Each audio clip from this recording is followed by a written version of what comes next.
Good to see you again. Last time we had some fun exploring the emergence of medieval Germany and the wider Holy Roman Empire, and the spread of German settlement during the Middle Ages.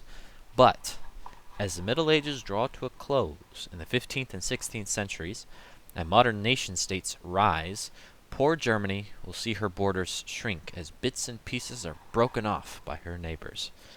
The first of the Deutsch lands to be alienated from Germany were the Low Countries, the Netherlands.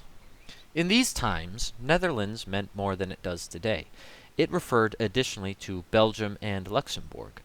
By the mid-15th century, the Duke of Burgundy, which was a fief of France, ruled by a relative of the King of France, had by inheritance and conquest acquired basically the entirety of the Low Countries.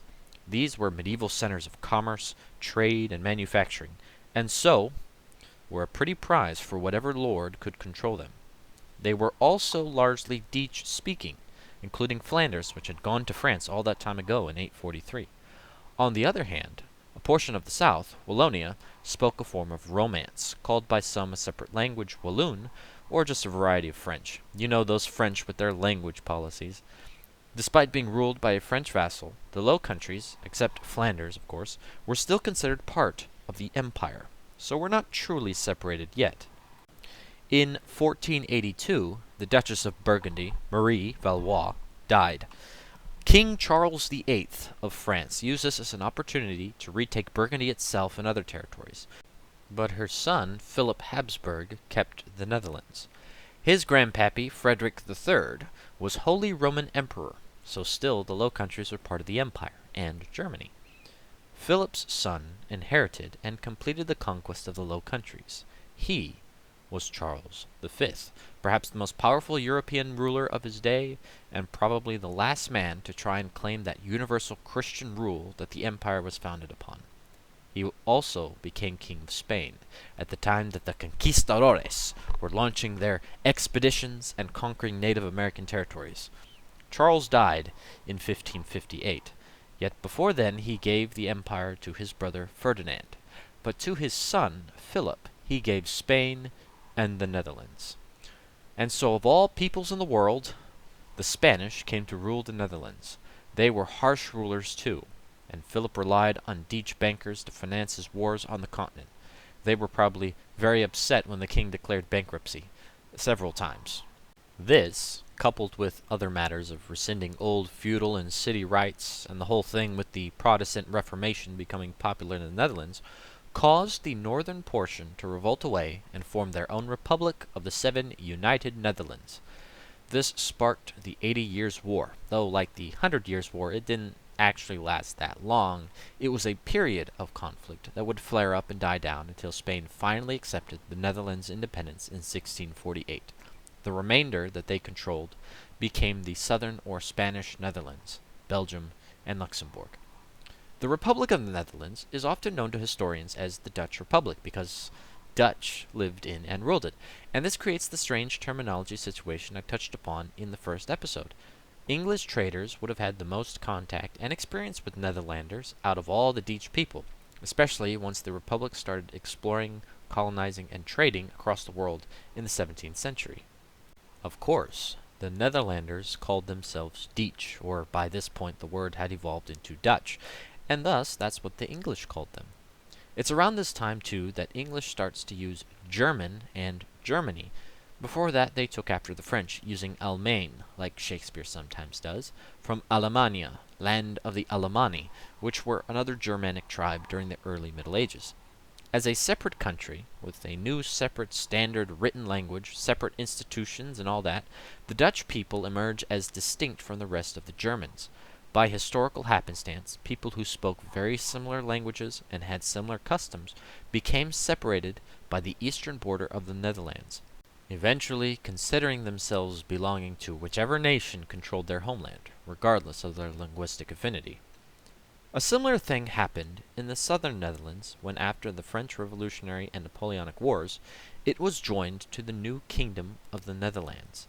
It revolted, much like the Dutch did centuries before, and became the Kingdom of Belgium.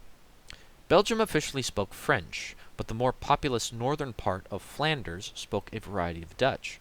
But since they didn't want to be part of the now reduced Netherlands, they emphasized their identity as Flemings, distinct from the Dutch. So now we've lost the Netherlands to the Dutch and Flemish. Big Germany is shrinking, and the Holy Roman Empire is suffering decay. The Protestant Reformation hit no country as hard as Germany. Spain had its Inquisition, England its own tribulations with the break with the Roman Church and a civil war. France had its own wars of religion, but Germany suffered the 30 Years' War. This was a continuous period of conflict, during which foreign and domestic armies marauded across Germany, plundering and burning the countryside for decades, resulting in the death of perhaps 8 million people. It was fought for several reasons, not the least of which was question of religion, as Lutheran and Reformed and Catholic princes clashed, along with neighboring powers like France, Spain, and Sweden. It was a very complex period, but what's important here is its end was brought about by the Peace of Westphalia. The peace did a few things, but most importantly it recognized the right of the empire's princes to choose their own religion, but don't get it twisted, not necessarily the people themselves. It also gravely weakened the empire, essentially making its members independent in all but name. And thirdly, it recognized the final independence from the Holy Roman Empire of Italy, the Dutch Republic, and Switzerland. Switzerland was originally part of the empire as various counties, lordships, and cities. In 1291, a charter was signed by the cantons of Schwyz, which gave its name to the country, Uri, and Unterwalden, uniting the three into a confederacy for mutual defense and trade and stuff. Over the centuries, the old Swiss Confederacy kept adding new members and conquering more territory. Originally centered in the mountains, where they spoke Dutch, Switzerland expanded into Arpitan and Italian-speaking territories, west and south, and during the Napoleonic era annexed the neighboring and allied Free State of the Three Leagues, which largely spoke another Romance language, Romanche, which is different from both Italian and French.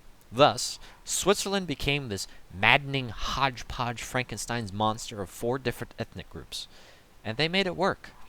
The Swiss were quite content to live in their alpine home and herd sheep and bank. Their policy of neutrality, going back to the Renaissance, has worked out well for them, and aspirations of being part of Germany are pretty slim, especially in the non-German parts of the country. They simply are all Swiss. And now that brings us to the French. We've already seen what France looked like in the 9th century. After a period of contraction against powerful vassals like the rulers of Aquitaine, Normandy, Toulouse, and Burgundy, the French kings steadily increased their power and territory. In 1349, King Philip VI bought the region of Dauphiné in the Holy Roman Empire, Kingdom of Burgundy, which was separate from the Duchy of Burgundy. This is the first major French inroad against the empire, and it doesn't stop. In 1481, King Louis XI inherits Provence from his cousin. Though Charles VIII gives up Flanders to Philip Habsburg, the guy who controls the Netherlands, in 1552, Henry II conquers territory in Lorraine. But all these conquests up to now were in Romance-speaking territories. But Louis XIV goes too far. He essentially pushes France to its modern borders, including Artois and the Free County of Burgundy, which is different from both the Duchy and Kingdom of Burgundy. Yes, very confusing, I know. But in 1678, Louis wins Alsace.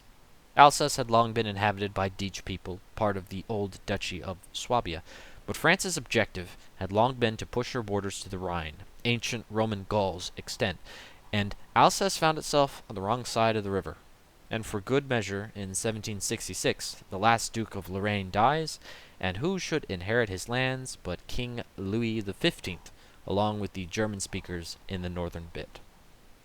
So now, on the eve of the French Revolution, the Kingdom of Burgundy is gone, the Kingdom of Italy is gone, the Dutch Republic is gone, Alsace is gone, and Lorraine is gone. The Holy Roman Empire has shrunk to the point where it is synonymous with Germany. While the eastern gains of Germany remain, the country itself remains divided amongst hundreds of duchies, free cities, prince-bishoprics, and other minor states.